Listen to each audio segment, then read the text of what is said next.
and when they come for me, reprise. After Danez Smith. America, even when you sing bombs bursting in the air, I know there is a good Milky Way God, reversed and paralleled. A sweet Orion eye ring to our ears, an arrow just for black girls who never got to stay with the same name. We always look good in an ivory-skinned summer. In a river-washed gown, death is the darkest hour for those who live thinking they don't belong here as a criminal, as a savior, as a skull sibling in an earth return. As a daughter and a dove, I'm never alone, even when I'm in the mouth of sharks, 'cause I'm kin to serpents. We retrieve our supper to shed new shields, almighty worlds. Islands of misfit men and menaces. You can have some place and never find my heaven. I am home. In the arms of the armed, I am home. In the mouths of mothers, I am home. And no one is afraid to end. You will always be my subject, Black heaven.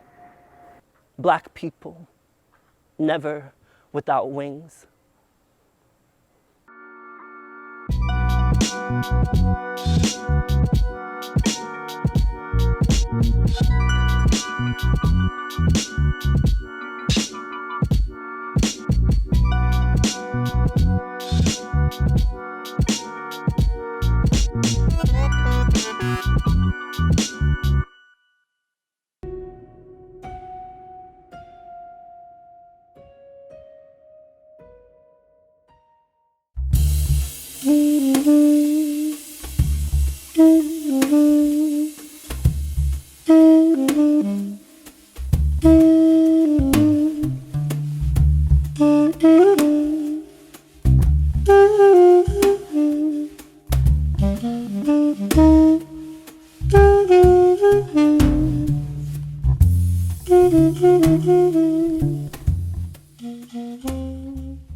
My name is Golden, and my life is a beautiful resistance because I care for Black people, right? And I think it's important with the work that I do, with the collaborations that I'm trying to build across community, is to center Black people and Black queer people.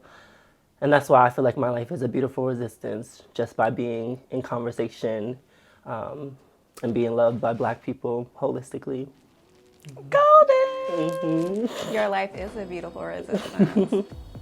So I love your portraiture. Thank you. It is brilliant. In your self-portrait series during COVID, I did one too, but not nearly as gorgeous. I'm just like a Ricky. You're an actual photographer. But I felt super seen when I saw you doing it, because I did it because I wanted to remind myself I'm still here during a very isolated time. What inspired your self-portraiture series on learning how to live? Yeah, so I started in March doing a residency with the city of Boston.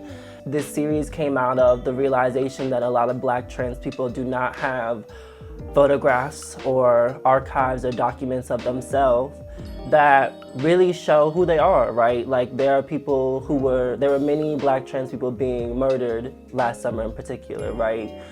And it becomes very real, the fact that you have a decade worth of time passing without any photographs of yourself that feel like home.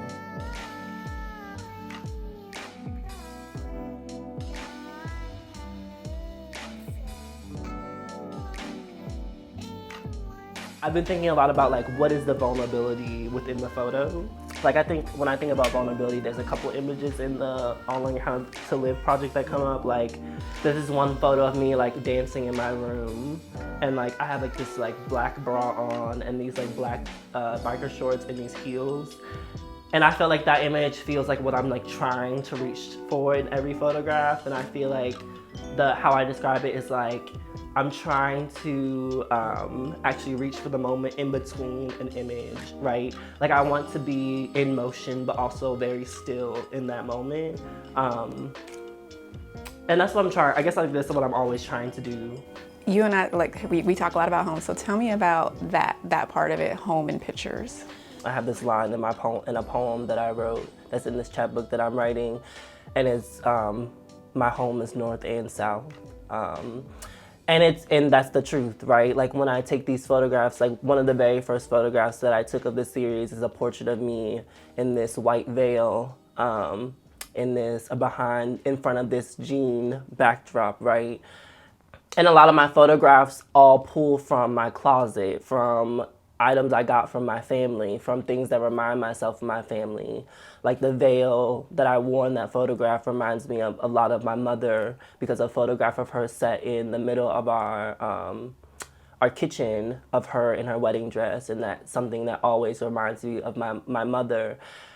Like even today I'm wearing these beads, this do-rag that my brother made for me, my twin. And I think that what I hope from these photographs, and I think that something that you're tying on, is that it's not just a photograph, right? It's this portal into people.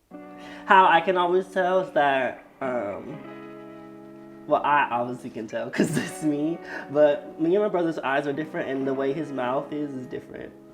Pull that one out of you too. Yeah. And yeah, this is us growing up. And these are all different family photos. You can look through them if you want.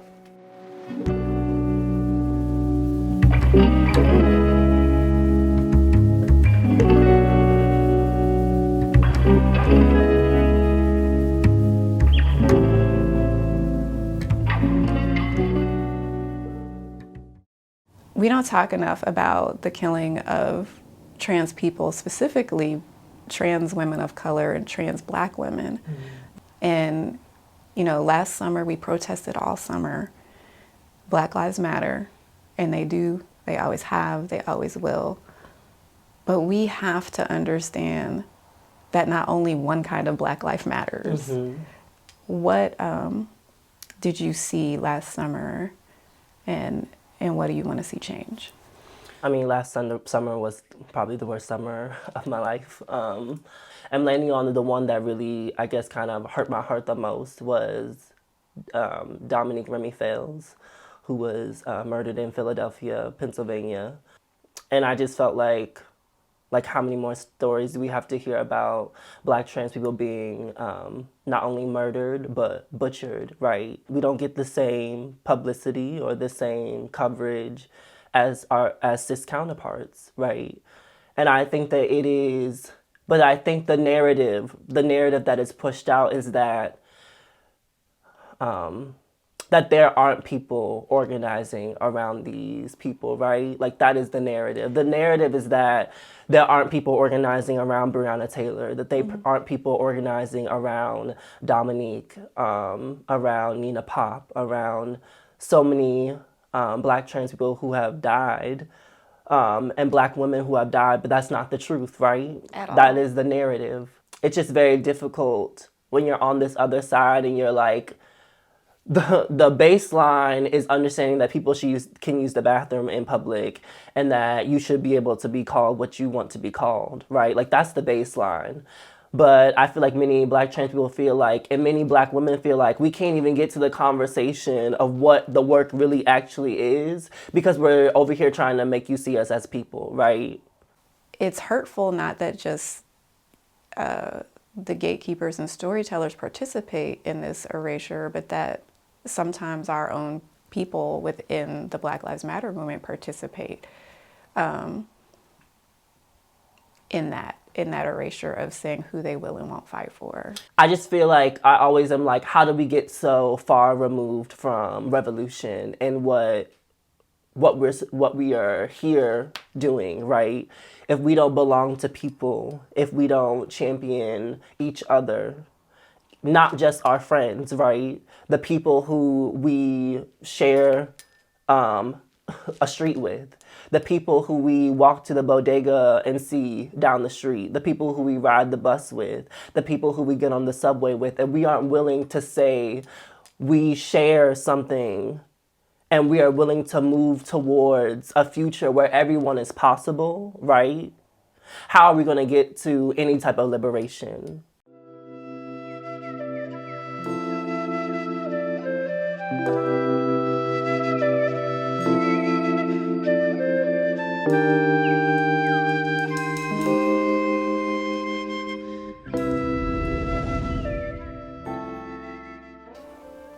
What's your earliest memory of femininity? I feel like I land at something different every time. But I've been doing these archive, like, kind of like pull throughs. And I found this photo of me and my twin, and we're like holding these like sets of balloons. And it's like at our birthday party, and like the way we're standing is just so, I'm like, we are queer as f. Like, I don't know, I'm sorry to cuss like that. But I feel like we're just like so queer, like we're so gay. And I was just like we're like standing there bow-legged, just like knees bent in. But I felt like it was such, I feel like I hold this photo in my heart very, very closely because I feel like there's this moment, right, like as like a young Black queer child raised in a very Christian Southern home, where you see these moments of like you're losing this like freedom or this like childhood, this like sense of like self. And I feel like in that image, and then some images, I'm able to catch that glance of just like a freedom, a femininity being blossomed and not being dimmed. My femininity was always in relation to my twin. And I think that that is something that always is super important to me in talking about like finding out who you are holistically and being accepted, is that I feel like, and I write this all the time in my poetry, I was blessed to have someone who really understood who I was from the beginning.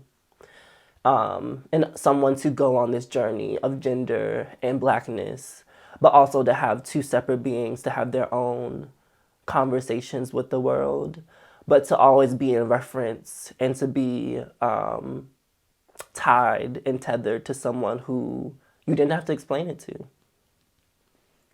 Were you accepted?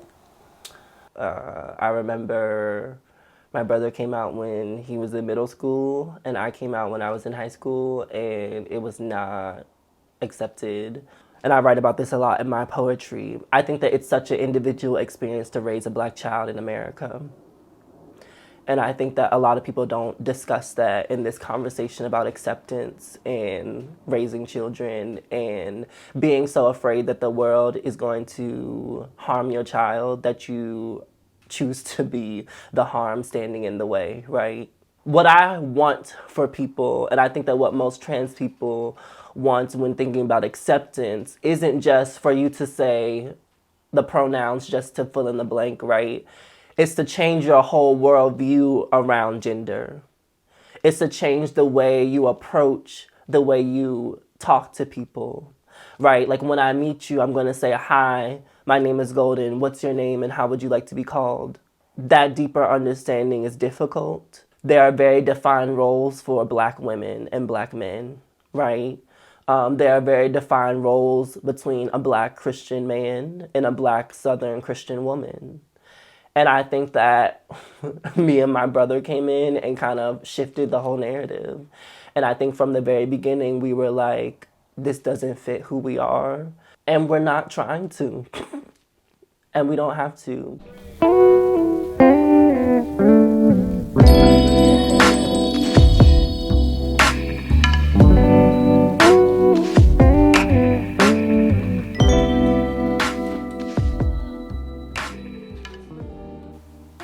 Tell me about the first time you picked up a camera.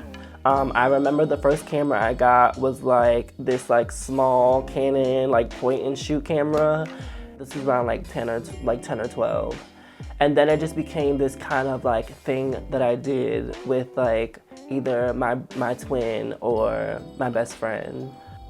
When you ask me that question around like, how did you find your beautiful resistance, or thinking about poetry and photography, and I think that the important part, I think the answer that I landed on is that poetry and photography is my resistance language. So this is how it started, y'all. This light. But this is very Lorna Simpson. Like, this is very flat lighting, and I was like, this ain't me. And as we talk about keeping stories and passing them on, I know Rita Hester means a lot to you. Mm-hmm. Tell me about that.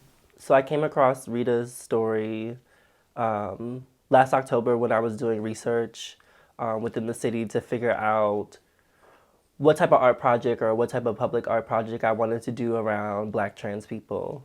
And I came across the article, an article that Cristela Guerrera from WBUR wrote on Rita Hester. Yes.